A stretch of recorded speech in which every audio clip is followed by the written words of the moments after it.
দাবি একটাই, পৃথক গোর্খাল্যান্ড। আর এই দাবিতে একদিকে শনিবার থেকে যখন পাহাড়ে অনির্দিষ্টকালের বন্ধ, ঠিক তখনই দিল্লি দরবারে গোর্খা জনমুক্তি মোর্চা।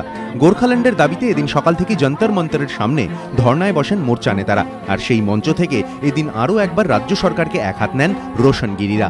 মোর্চার দাবি, তাঁরা শান্তিপূর্ণ আন্দোলন করছেন, কিন্তু রাজ্য সরকার কেন্দ্রীয় বাহিনী দিয়ে আন্দোলন দমানোর চেষ্টা করছে। देखिए, हम लोग ने तो शांति बनाए रखा है। हाँ, अभी मूवमेंट को क्रश करने के लिए बंगाल सरकार ने सेंट्रल फोर्सेस लाया है। এদিন সকালে এনসিপি নেতা তথা কেন্দ্রীয় কৃষিমন্ত্রী শরদ পাওয়ারের সঙ্গে দেখা করেন মোর্চা নেতৃত্ব। তাদের দাবি, শরদ পাওয়ার দার্জিলিংয়ের সাংসদ যশবন্ত সিংহর সঙ্গে কথা বলার আশ্বাস দিয়েছেন। মোর্চা নেতৃত্বের বক্তব্য, পৃথক তেলেঙ্গানায় যখন কেন্দ্র সম্মতি দিয়েছে, পৃথক গোর্খাল্যান্ডও দিতে হবে।